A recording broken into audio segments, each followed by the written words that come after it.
our future are our children. And to do something like this for them, and the mixture we have here of Indians and non-Indians and people from all over the South mostly, it's just a way of introducing ourselves and teaching these children something about the outdoors and something they need to know. Hey there. Let's see him. There's a little small one. I got it, huge. What the heck you catch that? With a hook. They like food, like power bait and stuff. They like worms.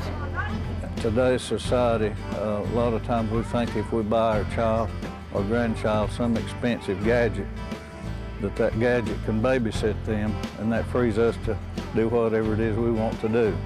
Nothing we want to do is as important, spending time with our children and grandchildren, and that can't be replaced by technology.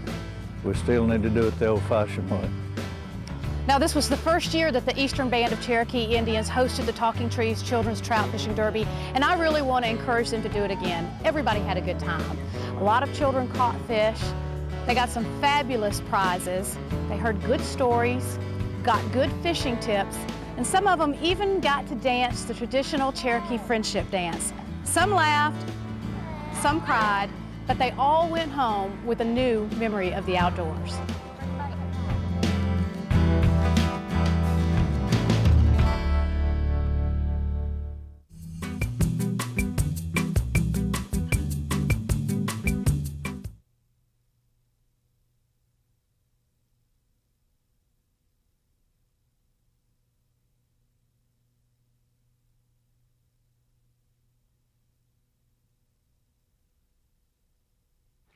Let's talk a little bit about pedigrees and puppies.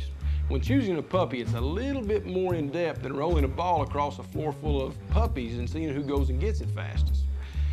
You've got to decide which one of the categories of retrievers that you're really looking for. For those of you that are looking for a family friend first and a hunter second, don't worry too much about the bloodlines. Just make sure that they're AKC or UKC registered and that you get a puppy guarantee from the breeder. He's going to tell you a little bit about when the puppies were wormed, all that kind of good stuff. Now, the other and really important thing is that you make sure the hips and eyes are guaranteed.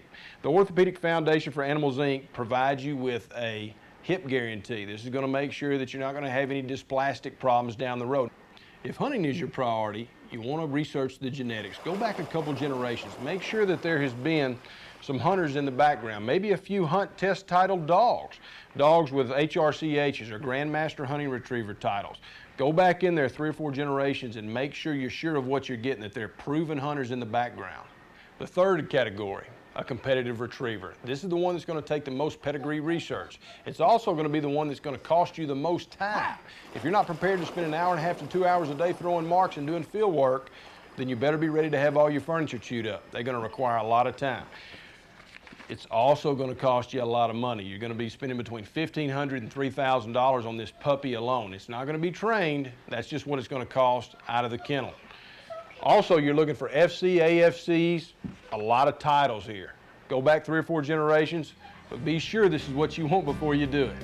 If you're not looking for a hunting dog and just a family friend, check out the Humane Society or the Animal Shelter. They've got a bunch of really nice dogs and they could use your help. Yella Dog Diaries is brought to you by HuntSmart.com, America's premier source of products for hunters and their dogs.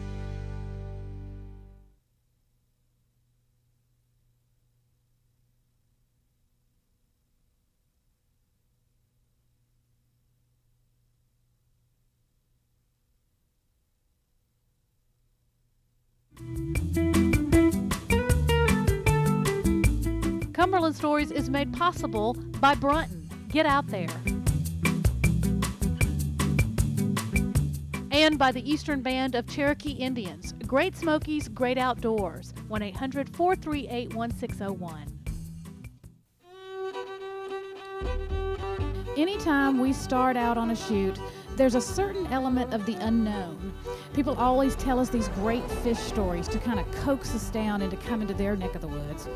Lots of times the stories are true, and sometimes we travel many, many miles only to find that we can't buy a fish.